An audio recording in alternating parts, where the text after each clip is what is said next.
Good afternoon, you guys. Back taxi runway 15, your discretion, and the wind 250 at 4, south cable indicates up. Proceed as requested, runway 15, clear for takeoff.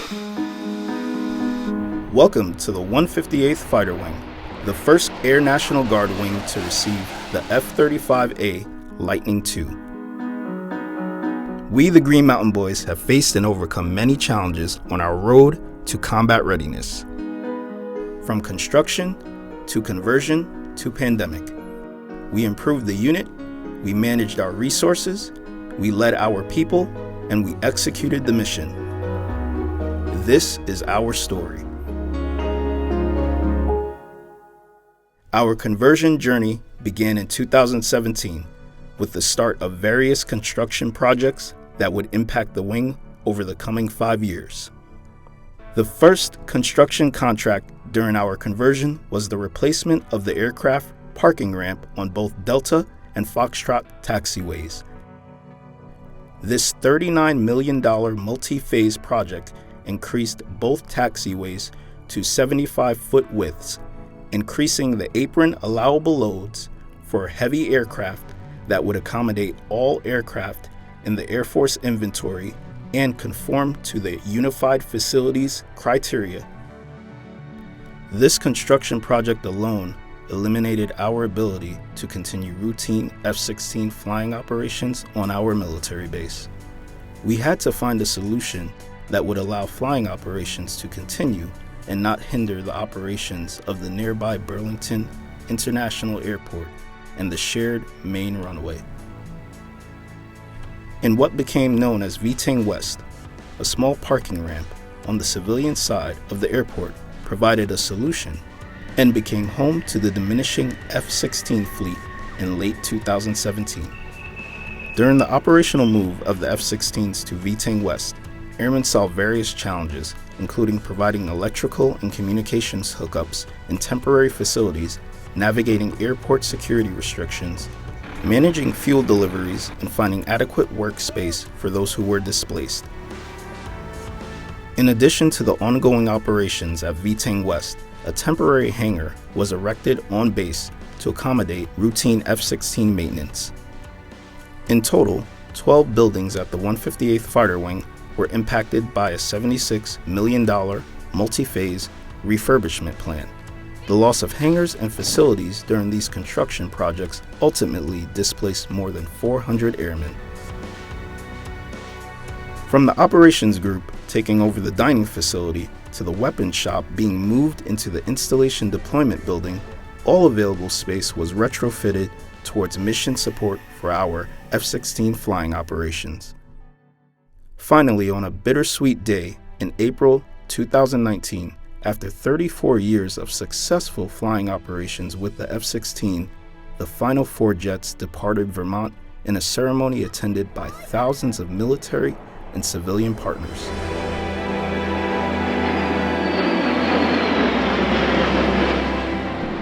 This departure signaled the Vermont Air National Guard's landmark transition to the F-35A Lightning II, and our focus shifted to preparing to accept in total 20 of the Air Force's newest 5th-generation fighter.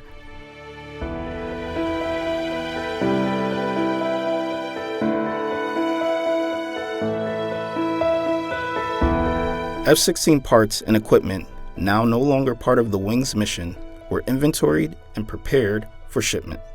New computer systems to support the F-35s were installed, F-35 simulators came online, and new equipment arrived, which was inventoried and inspected. Every airman on base was in one way or another supporting the preparation for this new chapter in the Vermont Air National Guard's history. In regards to training personnel on the F-35 platform, the wing had approximately 50 airmen on a 3-year tour with active duty counterparts at F-35 wings across the country. Their task was to not only train on the F-35s, but to find a way to innovate, apply lessons learned, and create best practices for the wing and the Air National Guard as a whole. Finally, in September 2019, the highly anticipated fifth-generation fighters began to arrive, with the first two F-35s touching down at 1:34 in the afternoon of September 19th. As F-35 training started ramping up at home station, and with new aircraft arriving monthly, the unit, in an unprecedented move, deployed airmen in January 2020 for 3 months to Eglin Air Force Base, Florida.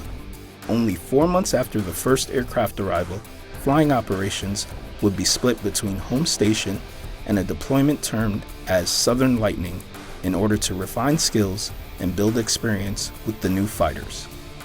In March 2020, with Southern Lightning in full swing, we also conducted an exercise at home station to test command and control capabilities.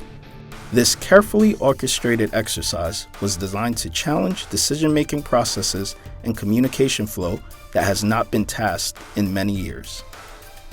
This readiness exercise prepared the unit for a real-world contingency only weeks later, state activation for the COVID-19 response. Our initial COVID-19 response included airmen delivering more than 3 million meals, volunteering to work at COVID testing facilities throughout the state, and partnering with the Vermont Air National Guard to construct a 400-bed alternate health facility in 4 days at a local exposition center, which we did 2 separate times, and at one point the facility treated 35% of all Vermont COVID patients. Airmen also completed the contact tracing mission, notifying more than 13,000 COVID-19 positive close contacts. While supporting the pandemic response, the wing also remained focused on their federal mission, continuing F-35 flying operations and preparing more than 70 airmen for RCP-5 later in the fall. RCP is a deployment cycle sending airmen worldwide, supporting operations for approximately 6 months. Despite all of these challenges, from our COVID-19 state support mission to scheduled RCP-5 deployments, airmen were once again leaving for a large-scale 2-week training exercise in August 2020. This time to Volkfield, an Air National Guard base and Total Force Training Center in Wisconsin, known as Northern Lightning. This exercise was our first opportunity to self-assess our ability to mobilize aircraft, equipment, and personnel to a remote location and conduct flying operations alongside a variety of U.S. Air Force, U.S. Navy, and Air National Guard counterparts.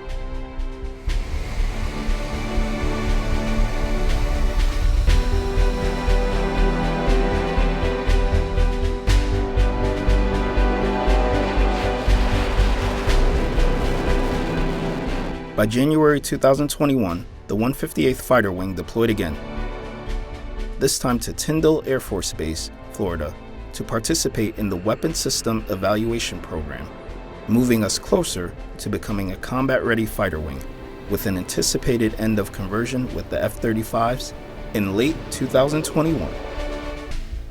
The Vermont Air National Guard adopted 3 priorities to aid in accomplishing our end of conversion and becoming declared a combat-ready fighter wing: generate growth, maximize mission readiness, and build leaders, otherwise known as GMB. G. We continue to grow our manning levels, which is our number 1 priority. In terms of end strength, the 158th Fighter Wing's goal is for 80% of all operation squadrons to reach a C1 rating, meaning the unit can complete most or all of its wartime mission. M. Maximizing mission readiness is being met through our internal programs, deployment exercises, and developmental opportunities. Airmen and their supervisors are working hard at this second priority from all angles. B. We remain focused on mission transition and combat readiness as we continue on this journey that will ultimately define our future and build our leaders for tomorrow. By the spring of 2022, just a few months out of conversion, 8 aircraft flown by the Vermont Air National Guard's 134th Expeditionary Fighter Squadron, along with more than 200 airmen, deployed to Spangdahlem Air Base, Germany, to support ongoing NATO air shielding missions. From Maple 2-1. on. We just did a flyover of Estonia, Latvia, and Lithuania. And it feels good to be able to be supportive of all of our Baltic NATO allies, so happy to be a part of it. Over the course of the 3-month deployment, we flew more than 450 sorties, totaling more than 2,000 flying hours. They were regularly joined on these flying missions by aircraft from other NATO countries and landed in a few of them for further integration, including Romania, Bulgaria, Estonia, and North Macedonia, meeting with civilian and military leadership to highlight relations between the NATO members. All of our Green Mountain boys returned home safely. The 158th Fighter Wing is a premier unit with deep-rooted history and tradition of meeting both federal and state missions. We, the Green Mountain Boys, have faced and overcome many challenges throughout the years, never wavering in our commitment towards community, state, and nation.